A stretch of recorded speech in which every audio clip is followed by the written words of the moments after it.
Sugar. O que tem de bom? Bom dia pra quem? Fique por dentro das notícias do dia da pior forma possível. Apresentação: André Arruda. E aí, meu povo? E aí, minha pólvora? Sou eu, André Arruda, e esse é mais um Bom Dia Pra Quem? E olha só, tô diferente hoje. Você percebeu que eu tava sentado? Então, hoje eu tô fazendo a gravação de pé. E por quê? Porque hoje, hoje não, ontem à noite, teve o primeiro debate entre os candidatos presidenciáveis à presidência, os presidenciáveis Lula e o outro lá, né? E, rapaz, o debate pegou fogo, mas o Lula colocou o Bolsonaro entre as cordas, colocou coisas muito pesadas, né? Mas é assim, é pesada mesmo porque ele merece levar lapada. O Bolsonaro merece levar lapada, merece, não tem outra explicação, merece levar umas lapadas bem bonitas, né? E a primeira foi logo no começo do debate, né? Porque o que aconteceu? Teve no dia 2 de outubro, o Lula foi no complexo do Alemão e os apoiadores dele chegaram e falaram assim que foi lá se encontrar com os bandidos, com as pessoas que são bandidas, né? Como se nas comunidades, nas favelas, só tivesse bandido. É uma visão, a gente sabe que essa é uma visão bastante elitista, é uma visão patriarcal, é uma visão que é contra o pobre, é contra a maioria da população brasileira, entendeu? E assim, aí o René Silva, que é criador da Voz das Comunidades, em sua conta no Twitter, acho que é René Silva mesmo, ele falou assim, gente, uma pessoa que generaliza, que faz com que afirma num debate, numa rede nacional de televisão, em TV aberta, num pool, tá? Porque não foi só na Band que passou na Band, na TV Cultura, passou no UOL, passou acho que foi a TV Cultura, UOL e quem mais? No YouTube, né? Então, assim, teve uma ampla cobertura da imprensa falar que o pessoal que mora numa favela todo mundo é bandido, né? Então essa é a pergunta que eu faço para vocês. Você vai votar? Você que mora numa comunidade, você que mora na periferia, porque esse discurso que o Bolsonaro fala de que só vive bandido nas favelas, também vale para as periferias. Também vale para as periferias do nosso Brasil. Também vale para as periferias de São Paulo. Também vale para Heliópolis, Paraisópolis. Também vale para o Grajaú. Também vale aqui para Diadema. Vale. É o mesmo valor. Porque esse discurso é um discurso de exclusão. O governo Bolsonaro é um governo de exclusão.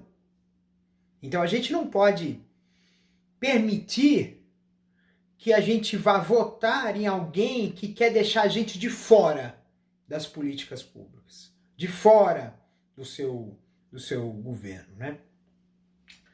E foram várias lapadas aí que botou pra lascar, né? Então assim, o Lula no primeiro bloco e também na sessão de perguntas foi bastante convincente.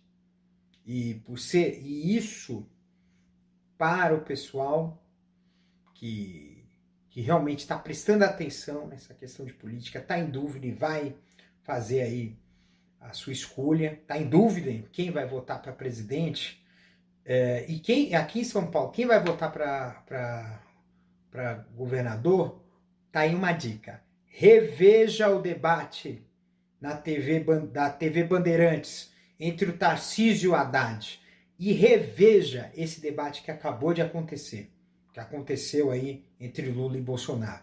Você vai ver claramente quem tem preocupação com o povo e quem tem preocupação com eles mesmos. No caso do Tarcísio, uma coisa de vaidade, querer se vangloriar pelas obras que ele fez no DINIT. Mas a gente sabe que teve desvios terríveis na parte de infraestrutura.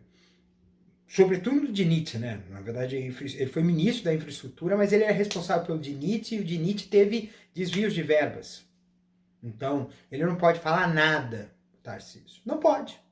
Não tem como falar. Não tem como falar. Ele não pode falar sobre isso. E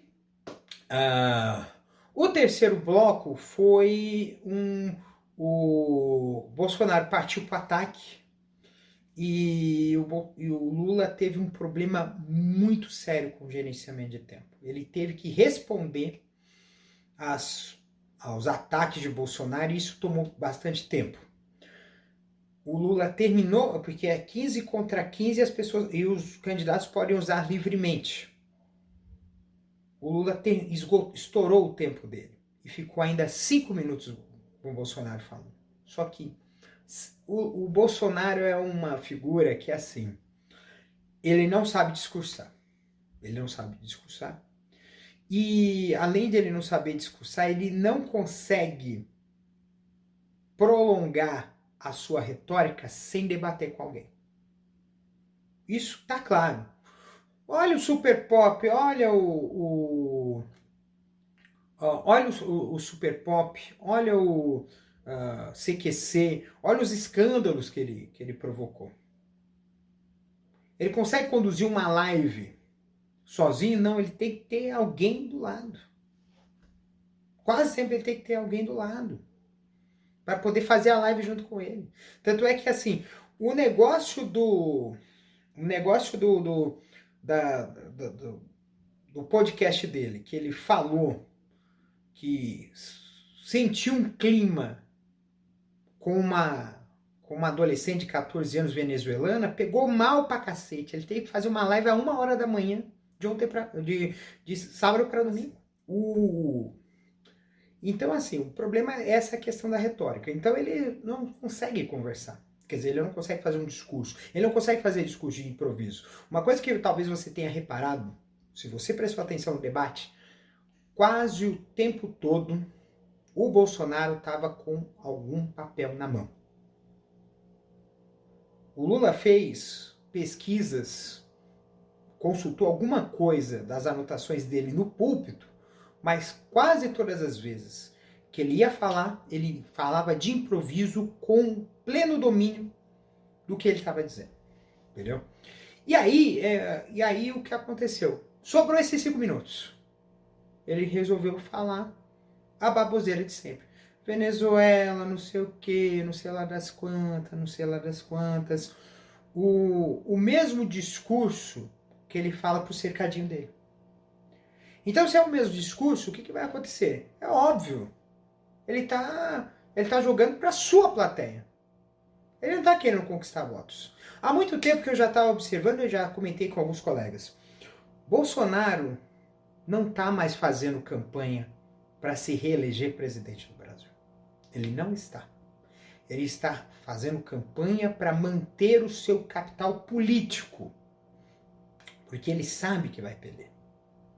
Ele sabe que vai ser derrotado nas urnas. Então ele precisa manter a sua claque mobilizada. Os seus apoiadores mobilizados.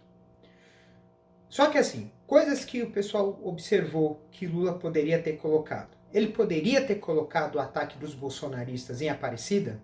Poderia. Eu acho que o Bolsonaro fez uma besteira de colocar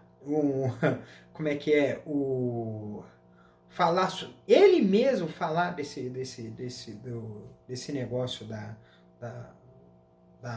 live lá, da podcast da menina de 14 anos, ele mesmo citou. O Lula fez um negócio Ele fez uma estratégia de... fez uma estratégia de movimentação de palco que pouca gente deve ter observado. Todas as vezes que ele falava, ele procurava deixar o Bolsonaro visível atrás. Por quê? Porque ele mostrava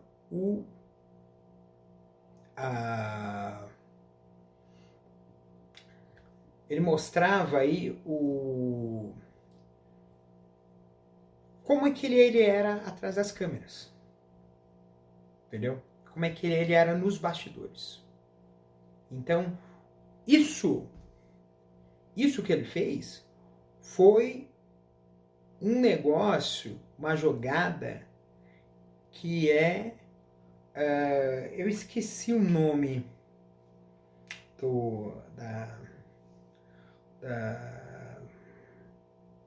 eu esqueci o nome da técnica, mas é uma jogada visual, de metáfora visual, muito importante.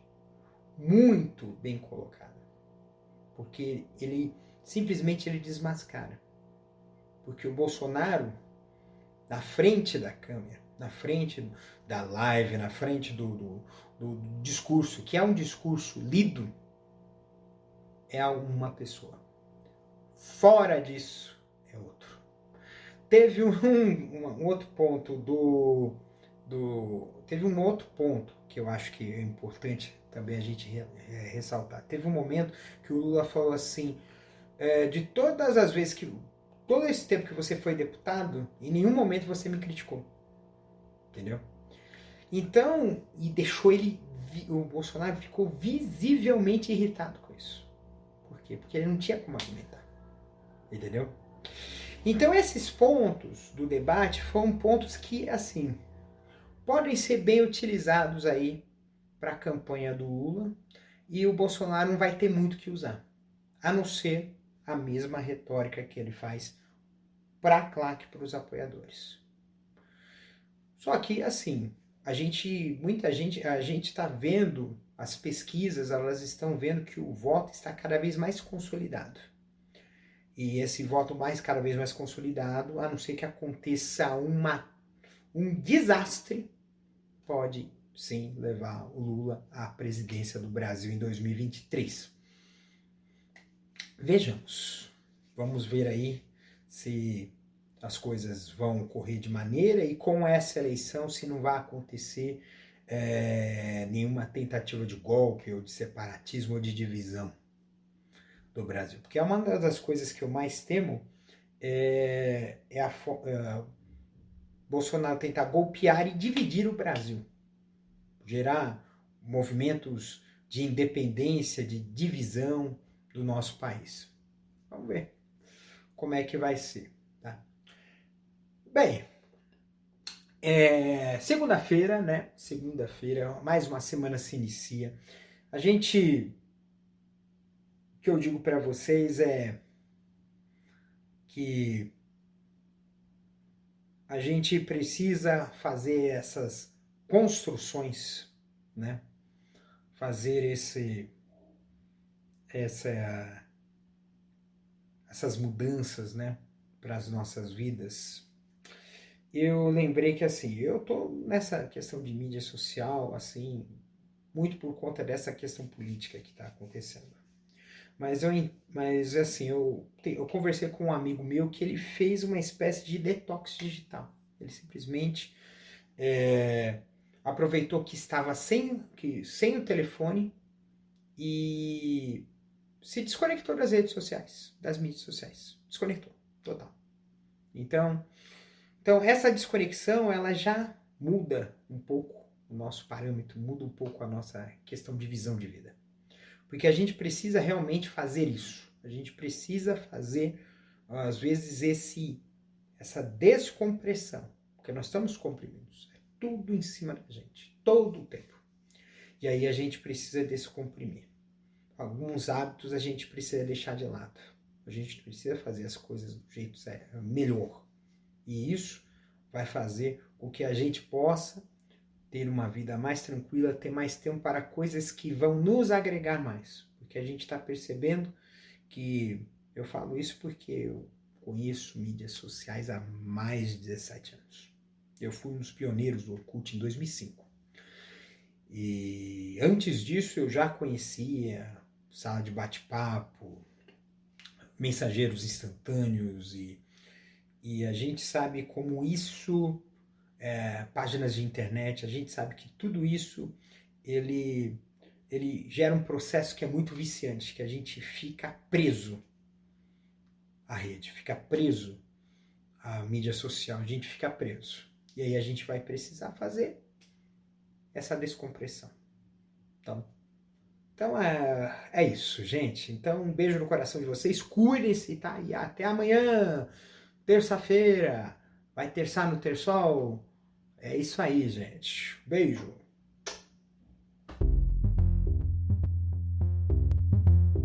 Este episódio é uma produção da Castor AMT, www.castor.com.br. Você pode encontrar este episódio e muitos outros do podcast Castor e seus escapes no endereço anchor.fm/castor ou nas principais plataformas de podcasting: Spotify, Apple Podcasts, Google Podcasts, Overcast, Castbox, Pocket Casts, Radio Public, Stitcher, Deezer, TuneIn, Resso, Amazon Music e Audible.